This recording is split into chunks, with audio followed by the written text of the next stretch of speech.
And are you refreshed? Yes. Good. Now what? Stand if you think it's you. Further forward. Further forward. You're the one. Thank you. Hi, thank you. Not sure where to start. I have had a lot of... Get right in there so they can hear you. Yes. Okay. I have had a lot of physical challenges throughout my life, and I have fairly recently begun to appreciate those challenges and difficulties because of the good things that they have brought to me. Well, that's one way of looking at it, because overcoming diversity and all of that sort of thing. But there's another thing that we want you to consider, and then we'll hear you fully, and that is when there are physical challenges, remember that when a problem is coming into focus, a solution is too. So that literally means that sickness brings wellness.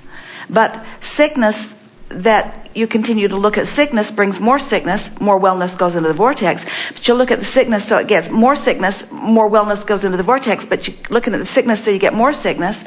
So we haven't said this with this clarity before, but you've set it up for the perfect way of explaining it, that a lot of people are saying, they often don't mean it really fully, that they're not sorry that such and such happened because of the good that came from it. And we just want to emphatically say that good always comes from it, but the question isn't whether good comes from it. The question is, how quickly am I going to start tuning myself to the frequency of the good that came out of it, instead of staying focused on more of the current reality. Mm-hmm. Clear? Yeah. And I think that's where my difficulty has been, because the difficulty, we know that we're annoying the way we keep cutting you off, but the difficulty is simpler than you know. You keep talking about it. You keep talking about the problem that we just said to you, and don't be upset about this, because Jerry and Esther aren't getting it yet over the breakfast either.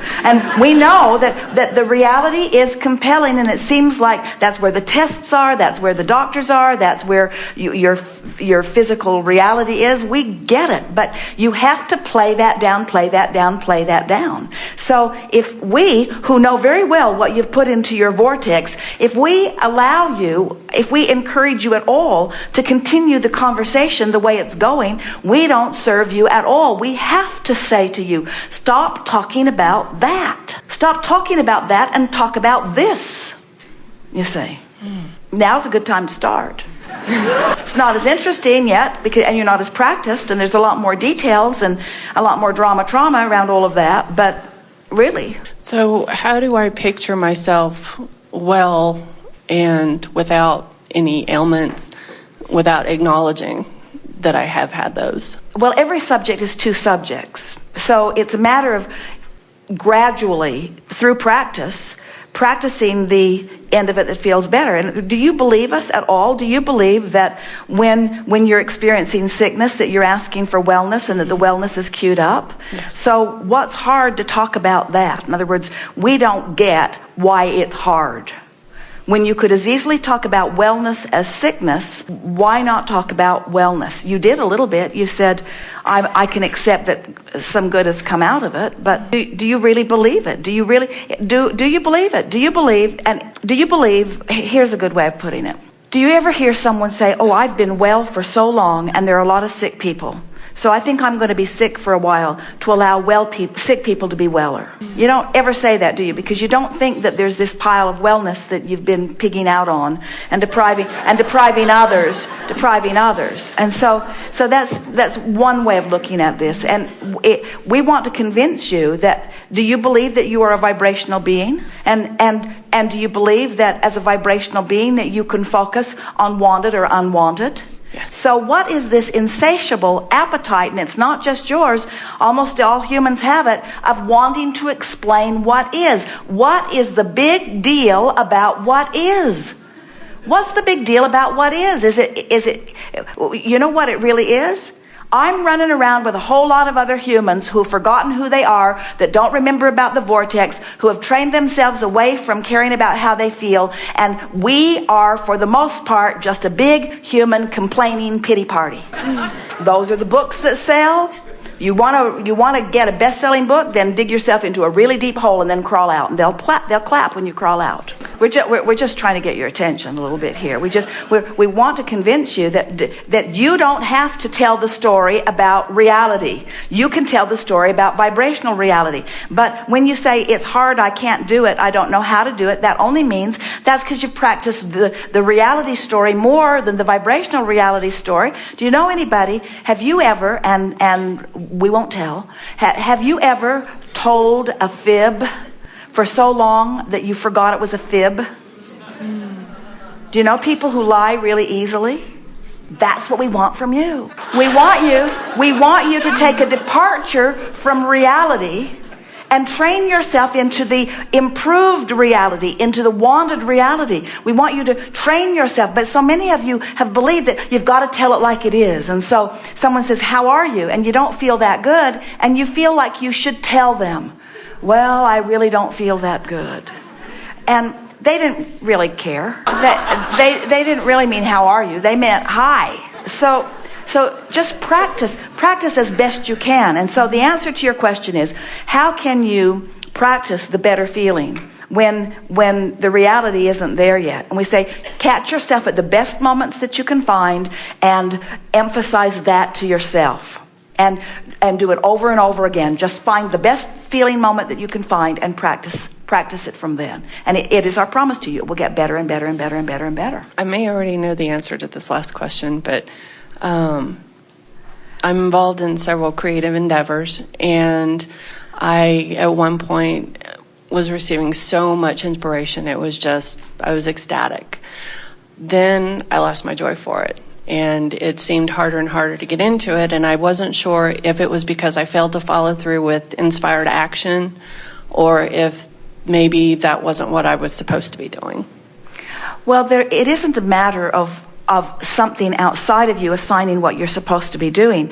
When you find yourself in a sort of trend where you're really feeling blissful, what that means every single time is that all this stuff that you've been throwing into your vortex, you're in the vortex or on the verge of it, and so you're feeling the inspiration. But the vortex keeps expanding and evolving too, so you have to keep it current. That's why we want you to make it this emotional quest rather than a manifestational quest, because if you make it an emotional quest, if you care about how you feel, then you just keep feeling good as new ideas keep coming. But we will say this, you bring up a really good point, and you're really going to like this. This is an important piece to all of this, and we think it's the piece that you're looking for here. So this vortex, are you believing it? This vibrational reality? So if you are in despair or focused upon pain or sickness, you're far from the vortex, and inspiration is not something that's coming to you. The best you can do is motivate yourself by making yourself do stuff, but you're not being swept into the vortex, not regularly. If you're hanging around in an attitude of hopefulness, then you're on the brink of the vortex enough that it's taking you in and making a believer out of you. If you can hang around in hope, the vortex will take you in often enough that you will become a believer. And before you know it, you will just know. There will be no vibrational difference in what you want and what you expect. Expect is a really important word. So if you're hanging around in hopefulness and the vortex takes you in, you're going to have an impulse. That's that feeling of inspiration. You know how when you'll think, oh, I want to call so-and-so. That's inspiration. And here's the thing, and your words really triggered this very specific answer. When you feel that, that's the time to make the call. When you have that feeling, act on it in that moment. If you act on your inspiration, when it comes, what'll happen is, that's how you become a believer, because if you get that feeling of that impulse to do it and you follow through on it and it pays off for you, before you know it, you start to understand the power of your inspiration. Esther laughs because her inspiration, they drive so much, and Esther is usually driving, and so her inspiration comes while she's driving, and it's just not the same to record it into the recorder and then later when they get to the hotel room transcribe it from the recorder, and then enter it into her computerized, enormous things to do someday list. In other words, that's not the way to respond to inspiration, because the window opens and closes and opens and closes and opens and closes. And when you respond in the moment of the impulse, you're going to get big results. If you can keep yourself loose enough. And so the way we would play that is we would take advantage of the moments that we have in terms of action. We would say to ourselves, I'm going to stay on top of my need to do's. I'm going to stay so on top of my need to do's. I need to go to work. I need to feed my kids. I need to whatever. I'm going to stay on top of my needs to do, and I'll just use my willpower for that for a while. It's been working out pretty good anyway. I've been using my willpower for that. I'll motivate myself on my need to do's so that I have some open space for my inspired to do's. And what happens is that the more organized you are on your need to do's, then the more hopeful you'll be and be on the brink where you'll be inspired. And then when you follow through with those inspirations, before long it will shift. The fulcrum will tip for you, because you'll begin to feel the enormous, we cannot even find a word big enough or emphatic enough, you will find the enormous power of the leverage of the vortex. Thank you. Jerry he teased Esther a few years ago. She was making airplane reservations, and she kept saying, I know, it's on my list, I'll get to it. And he kept saying, did you make the reservations? She would make several at a time. No, I'll do it. Did you make the reservations? No. Then he tried to motivate her. You know, the longer you wait, the fewer seats there are. The longer you wait, the more we pay for the tickets. I know, I'll do it. But she just could not make herself do it. She just couldn't make herself do it.